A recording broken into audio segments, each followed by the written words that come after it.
Hello friends, இன்னைக்கு உங்ககிட்ட ஒரு கேள்வி கேட்க போறேன். அதுக்கான சொல்யூஷன் நீங்க தான் சொல்ல போறீங்க. அந்த கேள்வி எதை பேஸ் பண்ணினா உண்மையாலுமே நடந்த ஒரு விஷயத்தை பத்தி தான். என்னன்னா, எங்க ஆஃபீஸ்ல வந்து ஒரு 3 பேர் டீ சாப்பிட போனோம். நான் இன்னும் 2 சார் 3 பேர் டீ சாப்பிட போகையில ஒரு சார் வந்து ஃபோன் பண்ணி அமௌண்ட் ஒரு சின்ன அமௌண்ட் யார்கிட்டயோ கேட்டுட்டு இருந்தார். உடனே இன்னொரு பக்கத்துல இருந்த இன்னொரு சார் என்ன கேட்டாருன்னா, அவர்கிட்ட என்னங்க சார் எதுக்காக சார் அமௌண்ட் அந்த மாதிரி கேட்டுட்டு இருந்தார். உடனே அவர் என்ன சொன்னார்னா, இந்த மாதிரி சிஸ்டரோட பொண்ணுக்கு வந்து மேரேஜ் வச்சிருக்காங்க சார், அதுக்கு நான் அமௌண்ட் கொடுத்து கொஞ்சம் ஹெல்ப் பண்ணலான்னு இருக்கேன், அதான் சார் இன்னொருத்தவங்கள்ட்ட வாங்கணும், அதுக்காக தான் கேட்டுட்டு இருக்கேன்னு சொன்னார். உடனே இவர் என்ன கேட்டார்னா, சார் நீங்களே கொஞ்சம் சிரமத்தில் தானே இருக்கீங்க, இப்போ இந்த டைமில் நீங்கள் இன்னுமே அமௌண்ட் வாங்கி அவங்ககிட்ட கொடுக்கறது இது கரெக்டு தானா, நீங்கள் வேறு ஏதாவது விஷயத்தில் சப்போர்ட் பண்ணுங்களேன் அப்படின்னு சொன்னார்.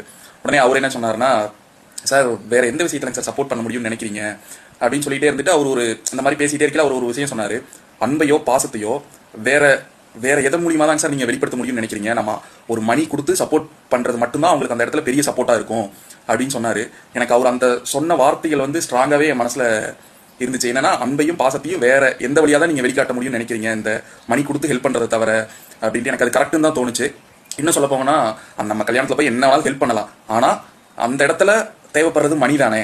ஸோ அப்போ அவர் சொன்னது கரெக்டு தானேன்னு தோணுச்சு. இன்னும் சொல்ல போகணும்னா, எனக்கு என்ன தோணுச்சுன்னா, அதனால தான் நம்ம ஊர் சைட்லாம் பார்த்தீங்கன்னா எல்லாரும் வைக்கிற மொய் விட தாய் மாமன் வைக்கிற மொய் வந்து அதிகமாக இருக்கணும்னு அதனால தான் நினைக்கிறாங்களான்னு தெரியல. ஸோ அப்போ அன்பு பாசம் ஈக்குவல் டு பணம் தானா? கமெண்ட்ல சொல்லுங்க. தேங்க்யூ.